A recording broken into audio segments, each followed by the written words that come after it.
اسامہ صاحب نے امریکہ سے کچھ سوالات بھیجے ہیں جو اس کے متعلق ہیں کہ کسی آدمی کو ملاقات کے لیے بکنگ دینا اور اس کے لیے محنت کرنا۔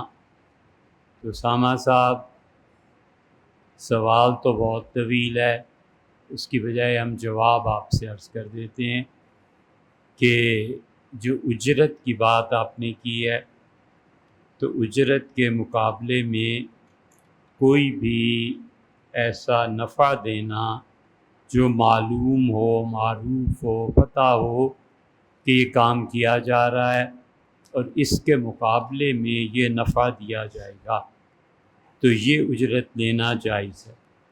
کسٹمر کو تلاش کرنے میں بڑا وقت لگ جاتا ہے اور محنت اور مشقت بھی کرنی پڑتی ہے۔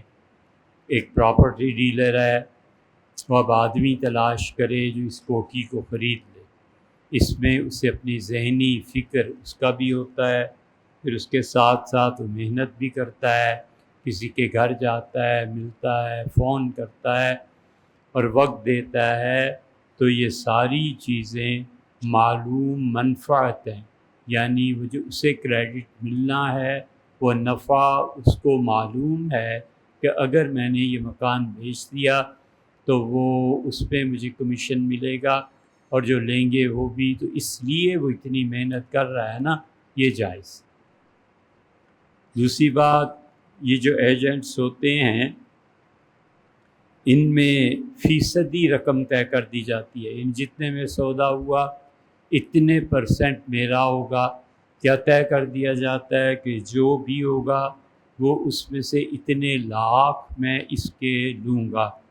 تو یہ جو دلال یا ایجنٹ کرتے ہیں وہ جائز چیزوں کا جو سودا کرواتے ہیں ان کی آمدن بالکل حلال اور جائز۔ اسی طرح محض ملاقات کے لیے اجرت کا طلب کرنا، گاہک جو ہے وہ کام کر رہا ہے اور اس کی کسی سے ملاقات کرانا کہ آپ یہ پیسہ یہ اس سے ملاقات کر لیں، یا آپ کو ٹائلز فراہم کرے گا، میں اپنے گھر پہ ملاقات کا بندوبست کر دیتا ہوں، یہ آدمی آپ کے لیے یہ کام کرے گا، اس کی بھی جو اجرت ہے وہ پہلے سے مقرر کر کے لین دین جائز۔ میں آپ کی ملاقات کرا دیتا ہوں لیکن دیکھیں اس میں مجھے اتنے ہزار چاہیے ہوں گے، اس کو لانا لے جانا یہ سب چیزیں، تو یہ جائز ہے۔ اسی طرح کم قیمت میں گاہک کو تلاش کر دیتا ہے، ایک کہتا ہے میں 1000 اس ملاقات کر لوں گا، دوسرا کہتا ہے میں 500 لوں گا، یہ سب چیزیں جواز میں ہیں، یہ رقم جائز ہے، یہ اجرت جائز ہے۔ بہت اہم مسئلہ شیراز صاحب اسلام آباد سے آپ نے دریافت فرمایا ہے کہ میت کے انتقال پر اس کا 2 مرتبہ جنازہ پڑھا جا رہا ہوتا ہے، اس کا کیا حکم ہے؟ باقی آپ نے تفصیلات پوچھی ہیں تو کوشش یہی ہے کہ جواب میں ہم اس کی تفصیل بھی آپ سے عرض کر دیں۔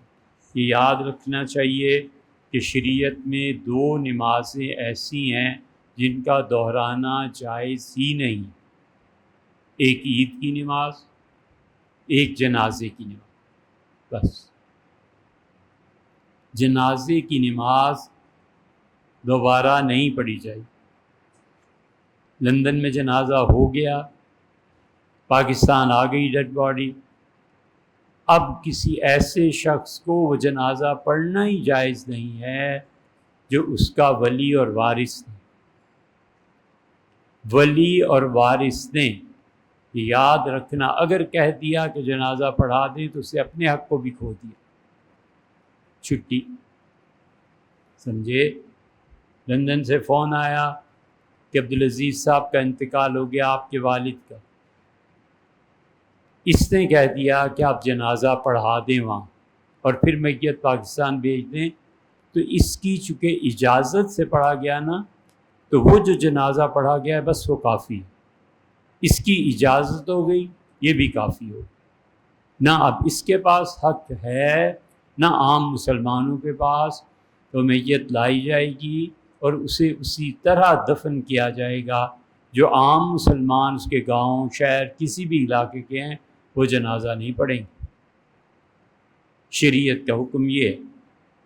اس لیے ولی اگر جنازے میں شریک نہ ہوا، مثلا یہاں 2 بیٹے ہیں اس کے، ایک نے کہہ دیا پڑھا دیں، ختم ہو گئی بات، وہ تو نہیں پڑھے گا، ایک کو پتہ ہی نہیں ہے، تو وہ جو جس نے پہلے جنازہ نہیں پڑھا وہ اس ولی کو اختیار ہے کہ یہ جنازہ پڑھے۔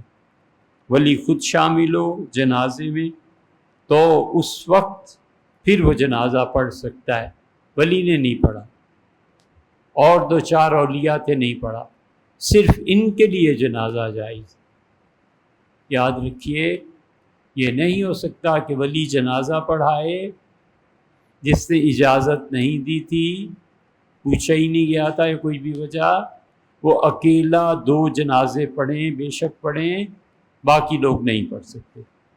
اس لیے یہ جو آپ نے مسئلہ پوچھا ہے، ولی جو تھا اس صورت میں اس کے ورثہ پہلے جنازے میں شامل نہیں تھے، ان کی بغیر اجازت کے اطلاع کے میت کو گاؤں منتقل کر دیا گیا۔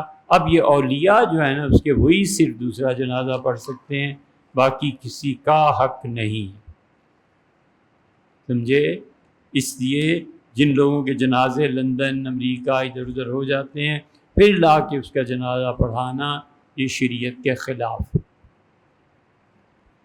شفیع اللہ صاحب فرماتے ہیں کہ جانور ذبح کرتے وقت بسم اللہ کے بجائے اللہ اکبر کہہ دیا تو ذبیحہ حلال ہے، یعنی بالکل حلال ہے۔ جانور کو ذبح کرتے ہوئے بسم اللہ اللہ اکبر کہنا سنت مؤکدہ ہے۔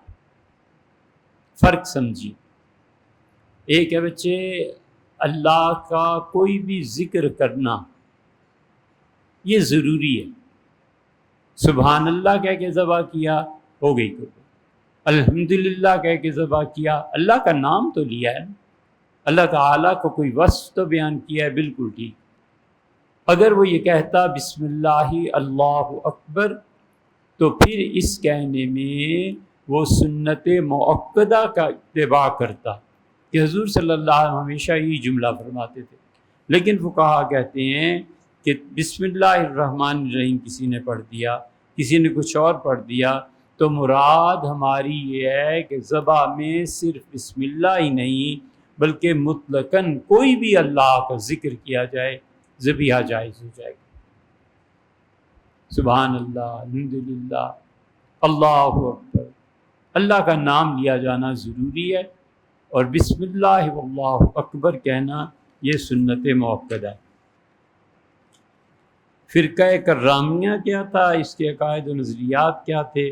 واصف صاحب الناؤ سے تحریر فرماتے ہیں، واصف صاحب گمراہ فرقہ تھا، 3 صدی ہجری میں یہ لوگ خراسان میں پیدا ہوئے تھے، اور اس فرقے کی نسبت جو ہے وہ محمد بن کرام سجستان کی طرف ہے۔ سجستان وہ علاقہ ہے جہاں کے امام ابو داؤد رحمۃ اللہ علیہ تھے، بڑے بڑے حضرات اس علاقے میں پیدا ہوئے، ان میں محمد بن کرام سجستانی تھا، جو اگرچہ گمراہ ہو گیا تھا 255 ہجری میں، 255 ہجری میں امام بخاری رحمۃ اللہ علیہ پیدا ہوئے تھے، امام شافعی رحمۃ اللہ 204 ہجری میں، نہ 150 میں امام شافعی رحمۃ اللہ علیہ پیدا ہوئے اور 204 میں ان کا انتقال ہوا تھا۔ تو اس زمانے میں محمد بن کرام جو تھا 255 ہجری میں وہ فوت ہوا ہے۔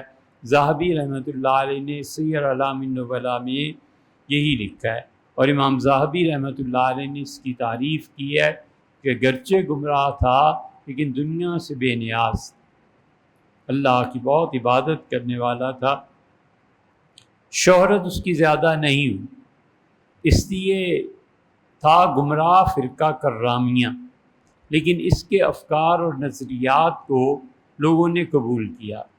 اس کرامیہ فرقے سے بہت بڑی ہستی جو پیدا ہوئی تھی وہ ابو علی سینا کی، ابو علی سینا کے والد اور اس کے بڑے بھائی یہ سب کرامی تھے، اس لیے ابو علی سینا نے بھی کرامیوں کی نسبت سے محمد بن کرام، ابو عبداللہ محمد بن کرام سجستانی کی تعریف کی ہے، اور انہوں نے الرد علی المنتقین میں یاد آتا ہے اسی کتاب کا، اس میں لکھا ہے کہ یہ جو محمد بن کرام تھے بہت بڑے مناظر تھے، بہت زیادہ مناظرے لوگوں سے کرتے تھے، اور جہمیہ اور معتزلہ یہ دونوں جو فرقے تھے ان کے یہ خلاف تھے کرامیہ، اور امام ابو الحسن عشری رحمۃ اللہ علیہ کی طرح جہمی اور معتزلی، جیسے وہ خلاف ابو الحسن عشری دوسرے سب سے بڑے عقیدے کی دنیا میں رہنما ابو منصور ماتریدی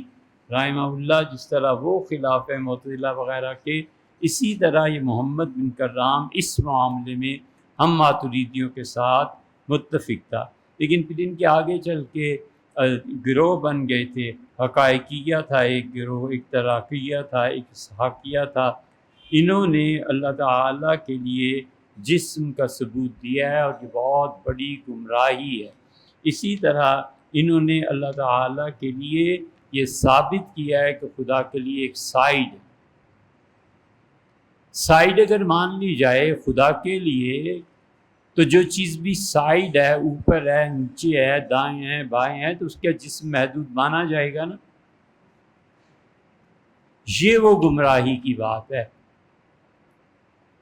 جو لکھی تھی ہمارے ہاں مولانا اسماعیل شہید نے رحمہ اللہ، ایضاح الحق الصریح فی احکام المیت والضریح، یہ ان کی کتاب ہے، اس میں انہوں نے صاف یہ لکھا، اللہ کے لیے جہاد ثابت کی۔ اس پہ مولانا مرزا خان صاحب نے ان کی مخالفت کی تھی بہت شدید، اور بعد میں علماء دیوبند نے بھی اس سے برات کا اظہار کیا تھا۔ یہ اصل میں کرامیوں کا عقیدہ ہے کہ اللہ کے لیے جہاد ثابت ہے والعیاذ باللہ، اور اسی طرح انہوں نے دنیا میں بھی اللہ کی دیدار پہ دلائل دی ہیں۔ محمد بن کرام نے، ابو علی سینا نے بھی اس پہ کہا اس کے نزدیک دنیا میں بھی اللہ کی رؤیت ہو سکتی ہے، حالانکہ اہل سنہ کا یہ ہے کہ بالکل نہیں ہو سکتی۔ ہمارے نزدیک مومن اگر کبیرہ گناہ کا مرتکب ہو تو فاسق ہو جائے گا، یہ کبیرہ گناہ کے مرتکب کو بھی خالص مومن مانتے ہیں، جبکہ ہمارا یہ عقیدہ نہیں ہے۔ معتزلہ کہتے ہیں، اور یہ بھی کہتے ہیں محمد بن کرام کہ منزلتم بین المنزلت، نہیں کرام نہیں، معتزلہ کہتے ہیں منزلتم بین المنزلتین، وہ نہ مومن ہے نہ کافر۔ بھی کیا ہے؟ نہ مومن ہے نہ کافر۔ یہ وہ چیز ہے جو لاہوری قادیانیوں کے متعلق مولانا مودودی نے بھی لکھی ہے کہ لاہوری قادیانی نہ مومن ہے نہ کافر، اور اس پہ اس وقت کے بڑے بڑے مفتی محمد حسن، مفتی محمد شفیع رحمہ اللہ وغیرہ وغیرہ نے شدید اعتراض کیا کہ مولانا صاف کہیں کہ قادیانی لاہوری بھی کافر، یہ کیا بات ہے؟ تو ہمارا عقیدہ ہی نہیں۔ اسی لیے عالمگیری میں آیا ہے کہ جو شخص ایمان سے نکلتا ہے کفر میں چلا جاتا ہے، کفر سے نکلتا ہے ایمان میں آتا ہے، ایمان اور کفر کے درمیان کوئی درجہ نہیں، تو ایمان اور کفر کے درمیان درجہ، یہ معتزلی مانتے ہیں، ہم نہیں۔ کبیرہ گناہ کے ارتکاب سے ہم کہتے ہیں مومن آدمی فاسق ہوتا ہے، کافر نہیں ہوتا، نہ ہی کبیرہ گناہ کے ارتکاب سے اس کے عقیدے میں کوئی فرق پڑتا ہے، اعمال میں البتہ فرق پڑتا ہے۔ یہ کہتا تھا وہ کامل ہے مومن، ہم کہتے ہیں نہیں، کامل نہیں ہے، کچھ نہ کچھ عیب کی بات ضرور۔ کرسی پر بیٹھ کر نماز پڑھنے کا کیا طریقہ ہے؟ اس حالت میں سجدے میں ہاتھ گھٹنوں سے آگے ہوا میں ساکت کرنا ہوں گے یا گھٹنوں پر ہی رکھنا ہوں گے؟ سلطان محمود صاحب کھارنیا سے یہ دریافت فرما رہے ہیں، جو شخص کھڑے ہونے پہ قدرت رکھتا ہے نا جی، لیکن سجدہ بے شک نہ کر سکے، اس کو کھڑے ہو کر ہی قرات کرنی چاہیے۔ اگر رکوع پہ قدرت رکھتا ہے رکوع بھی کرنا چاہیے، رکوع کے بعد وہ سجدے کے لیے کرسی پہ بیٹھ جائے اور ہاتھوں سے اشارہ کرے، اور اگر دوسری رکعت کے لیے اٹھنے پہ قدرت ہے ہمت کر کے کھڑا ہو جائے اور دوسری رکعت بھی ایسے پڑھے۔ لیکن اگر اس کو مشقت ہوتی ہے، شدید تکلیف ہے، کمر میں کوئی اور وجہ ہے، تو وہ پھر رکوع چھوڑ دے، رکوع کے لیے کچھ جھکے اور سجدے کے لیے اس سے زیادہ، یا پھر وہ کرسی پہ بیٹھ جائے گا اور کوئی شخص کھڑے ہو کر قرات کرے اور رکوع اور سجدہ نہ کر سکے تو پھر بیٹھ کر اس طرح سے نماز کے سجدے کرنے چاہیے کہ دونوں ہاتھ زانوؤں پر رکھے، دونوں ہاتھ زانوؤں پہ رکھ لینی چاہیے۔ اور بیٹھ کر بھی رکوع سجدہ نہیں ہوتا تو پھر بیٹھ کر رکوع سجدے سے اشارہ بھی نہیں ہو سکتا، تو قبلہ رخ پھر بیٹھ ہی جائے اور رکوع اور سجدے اشارے سے کرے، سجدے کا اشارہ رکوع سے زیادہ کرے تاکہ کوئی دیکھنے والا بھی جان سکے کہ یہ آدمی سجدہ کر رہا ہے۔ تو سب سے افضل یہ ہے کہ زمین پہ بیٹھ جائیں۔ پرانے وقت میں ایسے ہی کرتے تھے، زمینوں پہ لوگ بیٹھ جایا کرتے تھے۔ یہ کرسی تو اب چلی ہے کچھ عرصے سے، ورنہ جو بزرگ تھے وہ کرسی کی بجائے زمین پہ بیٹھ کے نماز ادا کرتے۔ جمع و تدوین کے بارے میں حضرت عثمان رضی اللہ عنہ نے عبداللہ ابن مسعود رضی اللہ عنہ کو اپنے غلاموں سے پٹوایا تھا۔ لا حول ولا قوت الا باللہ۔ مسئلہ صرف اتنا سا ہے کہ خلافت کو جلدی پڑی تھی، شدید لڑائی ہوئی تھی سیدنا ابوبکر رضی اللہ عنہ کے زمانے میں، اور 700 حفاظ صحابہ اور تابعین رضی اللہ عنہم چند دنوں میں شہید ہو گئے۔ تو وہاں سے قاصد بھاگتا ہوا آیا اور کہا حضرت ابوبکر رضی اللہ عنہ سے، خلیفہ سے جا کے کہو کہ 700 شہید ہو گئے، قرآن کی خبر لیں، کہیں ایسے نہ ہو کہ اس کو یاد کرنے والے نہ رہیں۔ تو ملا عمر رضی اللہ عنہ سے، سیدنا عمر رضی اللہ عنہ گھبرا گئے اور جا کر کہا کہ ابوبکر قرآن لکھوائیں۔ انہوں نے کہا حضور صلی اللہ علیہ وسلم نے نہیں لکھوایا، میں کیسے لکھوا سکتا؟ حضرت عمر رضی اللہ عنہ بار بار اصرار کیا، حضرت ابوبکر رضی اللہ عنہ انکار فرماتے رہے۔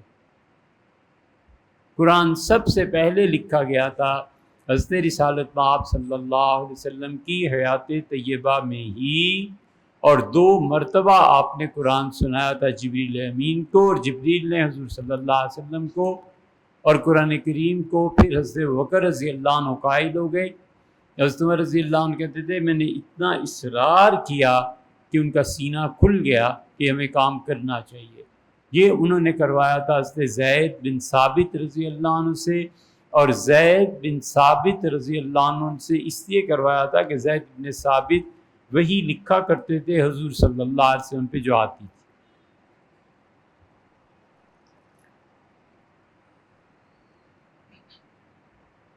زید بن ثابت وہی بھی لکھتے تھے، اور زید بن ثابت رضی اللہ عنہ حدیث بھی لکھتے تھے، گویا اللہ کی وحی کے بھی کاتب تھے، حدیث کے بھی۔ تو زید بن ثابت رضی اللہ عنہ کے پاس یہ سارے حضرات تشریف لے گئے، حضرت ابوبکر اور عمر رضی اللہ عنہ، اور کہا اس طرح کرو بچے، زید کی عمر چھوٹی تھی، جوان تھے۔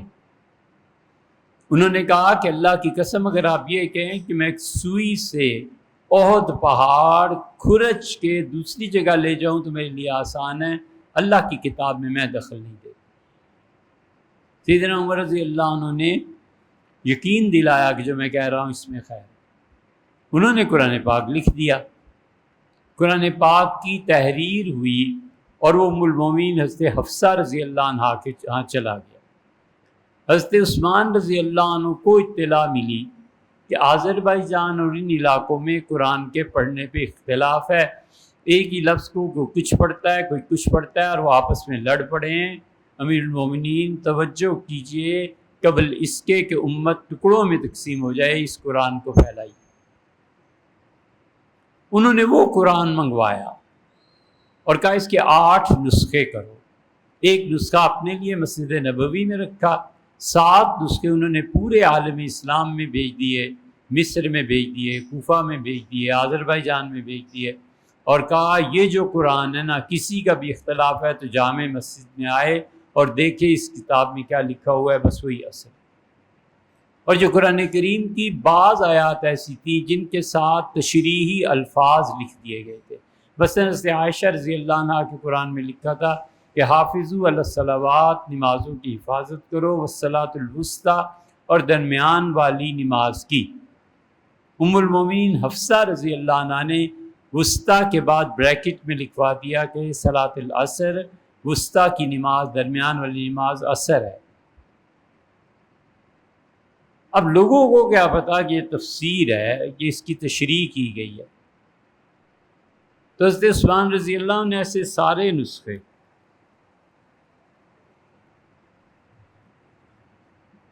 حضرت رسالت مآب صلی اللہ علیہ وسلم کی قبر مبارک کے گرد 8 ستون ہیں۔ ان 8 ستونوں کی اپنی اپنی تاریخ ہے۔ یہ جو ستون ہے، سیدنا عثمان رضی اللہ عنہ نے ساری جو کچھ اور ڈیٹیلز تھی اس کے نیچے رکھوائیں اور اس پہ ستون کھڑا کر دیا کہ صرف وہی پڑھو جو میں نے لکھ کے بھیج دیا۔ یہ تھا قصہ۔ خلافت کو تھی جلدی، اور ابن مسعود رضی اللہ عنہ کو نہیں بلایا گیا، وہ کوفہ میں، چنانچہ عبداللہ ابن مسعود رضی اللہ عنہ پہ گراں گزرا۔ اوپر سے خلافت نے دوسرا حکم دیا کہ پورے عالم اسلام میں اس نسخے کے علاوہ جتنے نسخے ملتے ہیں سب کو لوگوں سے واپس دیا جائے، انہیں کہا جائے اس کو پڑھ۔ بہت بڑا کارنامہ تھا۔ سیدنا علی رضی اللہ عنہ نے کہا عثمان کی جگہ میں ہوتا تو جس طرح انہوں نے تدفین کرائی تھی میں بھی ایسے ہی کرتا۔ ابن مسعود رضی اللہ عنہ تک یہ بات پہنچی تو انہیں بہت دکھ ہوا کہ اتنا بڑا کام امت کے لیے اور مجھے نہیں یاد کیا گیا۔ یہ بس اتنی بات تھی۔ اس لیے مسروق کہتے ہیں، اور وہ راوی ہیں ابراہیم سے، ابراہیم نخعی رحمۃ اللہ سے، ابراہیم نخعی کہتے ہیں میں نے مسروق سے سنا، وہ عبداللہ ابن مسعود رضی اللہ عنہ کے شاگرد۔ سلسلہ اس طرح جاتا ہے کہ ابو حنیفہ، ابو یوسف، محمد، ان کے استاد ابو یوسف اور محمد کے امام ابو حنیفہ، ان کے استاد حماد بن ابی سلیمان، حماد کے استاد ابراہیم نخعی، ابراہیم کے اساتذہ اسود اور علقمہ، یہ ایک ہی قبیلے کے تھے، ماموں، چچا، بھانجا۔ اور اسود اور علقمہ انہوں نے 3 ہستیوں سے پڑھا تھا، سیدنا عمر، علی اور عبداللہ ابن مسعود رضی اللہ تعالیٰ عنہ مجمعین۔ انہوں نے ان تینوں سے پڑھا تھا۔ یہ ہے حنفی فقہا کا سلسلہ۔ ابراہیم نخعی رحمۃ اللہ علیہ کہتے ہیں کہ مجھ تک یہ روایت پہنچی کہ انہوں نے کہا کہ عمر بن العاص رضی اللہ عنہ کہ عبداللہ بن عمر بن العاص کی مجلس لگی ہوئی تھی۔ عبداللہ ابن عمر وہ صحابی ہیں جو نماز پڑھ رہے تھے تو حضور صلی اللہ علیہ وسلم نے محبت سے جا کے عبداللہ ابن عمر کے سر پہ اپنا دست مبارک رکھ دیا۔ جنہیں محبت ہو نا، انہیں پتہ چلتا ہے کہ اس ہاتھ رکھنے کی قدر و قیمت کیا تھی۔ عبداللہ سے ایسی محبت تھی کہ عبداللہ نے اپنا ہاتھ اٹھایا اور رسول اللہ صلی اللہ علیہ وسلم کے ہاتھ کے اوپر اپنا ہاتھ رکھ دیا، اور پھر سوال جواب جو بھی تھے وہ۔ ان کی مجلس میں بات آئی کہ عثمان اور ابن مسعود رضی اللہ عنہ نے کیا کیا، تو انہوں نے کہا کہ ذاک رجل لا ازال احب، عبداللہ کی محبت کبھی میرے دل سے نہیں کھرچی جا سکتی۔ میں نے حضور اقدس صلی اللہ علیہ وسلم سے خود سنا تھا، آپ فرماتے تھے قرآن کی تعلیم اور قرآن حاصل کرنا ہے تو 4 آدمیوں سے میرے بعد اس سے قرآن سیکھنا، اور فرمایا کہ پہلے عبداللہ ابن مسعود تھے، فبدأ بہ، رسول اللہ صلی اللہ علیہ وسلم نے سب سے پہلے ان کا نام لیا تھا۔ میں اس شخص کی محبت کبھی بھی دل سے نہیں ہٹا سکتا، یہ اتنی بڑی ہستی۔ دوسرا نام حضور صلی اللہ علیہ وسلم فرمایا تھا کہ سالم سے پڑھنا۔ سیدنا عمر رضی اللہ عنہ نے جب خلافت پہ تقریر کی کہ میرے بعد کس کو ملے گی، تو فرمایا سالم اگر زندہ ہوتے میں خلافت ان کے حوالے کر جاتا۔ حضور صلی اللہ علیہ وسلم فرمایا تھا سالم کی راہ پہ چلنا، یعنی جیسے قرآن وہ پڑھائے پڑھنا۔ تیسرے حضرت معاذ بن جبل تھے، اور چوتھے ابی بن کعب تھے۔ خود حدیث بتاتی ہے کہ ابی ابن کعب چوتھے نمبر پر تھے، تو قرات آواز کا اچھا ہونا یہ اصل نہیں ہے، اصل علم ہے۔ اب عبداللہ ابن مسعود رضی اللہ عنہ کو جب یہ چیزیں پہنچی تو انہیں اس پہ افسوس ہوا۔ چنانچہ ابن شہاب زہری رحمۃ اللہ علیہ کہتے ہیں کہ مجھے عتبہ بن مسعود کے پوتے نے بتایا، حضرت عبداللہ ابن مسعود رضی اللہ عنہ کے بھائی تھے عتبہ، انہوں نے کہا کہ عبداللہ ابن مسعود رضی اللہ عنہ زید ابن ثابت کی بات پسند نہیں فرماتے تھے، اور یہ عبداللہ ابن مسعود رضی اللہ عنہ کوفہ میں کہا کہ یا معاشر المسلمین، مسلمانوں میری بات سنو، اعزل عن نسخ کتابت المصاحف، یہ جو خلافت کی طرف سے قرآن آیا ہے نا، اسے چھوڑ کے میری بات سنو۔ واللہ لقد اسلمت، یہ زید نے لکھ کے تمہیں بھیجا ہے، اور اللہ کی قسم میں اس وقت حضور اقدس صلی اللہ علیہ وسلم کے منہ مبارک سے 70 صورتیں زبانی حفظ کر چکا تھا، مائدہ اور بقرہ اور وغیرہ وغیرہ۔ اس وقت تو اس کے ماں باپ کی شادی بھی نہیں ہوئی تھی زید کی۔ پھر ابو داؤد میں آتا ہے کہ عبداللہ ابن مسعود رضی اللہ عنہ نے کہا کہ حضور اقدس صلی اللہ علیہ وسلم سے جب میں پڑھتا تھا، قرآن یاد کرتا تھا، تو زید تو گلیوں میں بچوں کے ساتھ کھیلتا تھا۔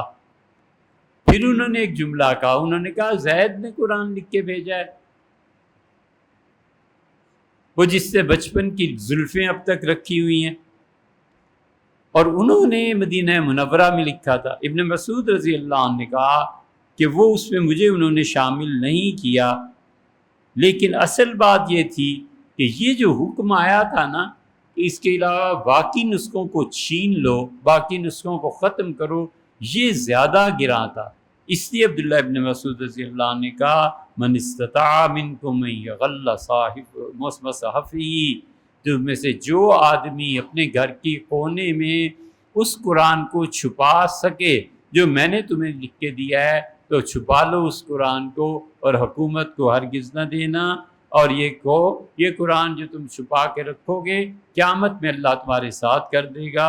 اور میں نے حضور اقدس صلی اللہ علیہ وسلم کے منہ مبارک سے میں نے 70 صورتیں یاد کی اور لکھی ہیں، کیا میں خلافت کی وجہ سے اس قرآن کو چھوڑ دوں جو مجھ سے لینا چاہتی؟ ابن مسعود رضی اللہ عنہ کا نسخہ دیکھا گیا، اس میں نہ فاتحہ درج تھی اور نہ ہی وہ درج تھی سورہ فلق اور ناس، تو لوگوں میں غلط فہمی ہوئی، ان کا ابن مسعود یہ قرآن نہیں ہے، ان کا یہ قرآن ہی ہے، لیکن فاتحہ میں نے اس لیے نہیں لکھی کہ روزی پڑھتے ہیں، یہ کیا لکھنے کی بات ہے، اور فلق اور ناس صبح و شام کی دعائیں ہیں جو پڑھی جاتی ہیں، تو اس کو لکھنے میں کیا ایسی بات ہے، تو میں نے چھوڑ دیا۔ یہ ایک بہت بڑے شبے کا جواب ہے جو لوگ کہتے ہیں کہ ابن مسعود سورہ ناس اور فلق کو اور فاتحہ کو مانتے ہی نہیں تھے، ایسی بات نہیں ہے۔ اور اسی طرح سیدنا عثمان رضی اللہ عنہ نے انہیں وفات سے پہلے، وہ خود مدینہ منورہ آئے تھے، تو سیدنا عثمان رضی اللہ عنہ بڑا احترام کیا عبداللہ، ان کی عیادت کے لیے حاضری دی، ان کی خدمت، اور ان سے پوچھا کہ عبداللہ آپ کا انتقال، ان کا انتقال شاید 55 برس کی شاید اتنی عمر میں ہو گیا تھا، یا جلدی بہرحال ہو گیا تھا، تو انہوں نے کہا کہ حضرت آپ کی بیٹیاں ہیں،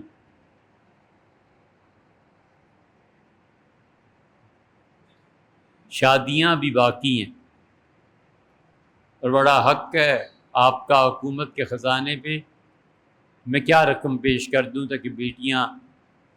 تو ابن مسعود رضی اللہ عنہ میں عجیب بے نیازی، فرمایا امیر المومنین میں نے اپنی ساری بیٹیوں کو یہ کہہ دیا ہے کہ مغرب کی نماز کے بعد سورہ واقعہ پڑھ لیا کریں، سب پڑھتی ہیں، اور میں نے حضور صلی اللہ علیہ وسلم سنا تھا، فرمایا تھا جو مغرب کے بعد سورہ واقعہ پڑھتا ہے اس کے گھر میں فاقہ نہیں آتا، تو اس سے مجھے کیا غم ہے۔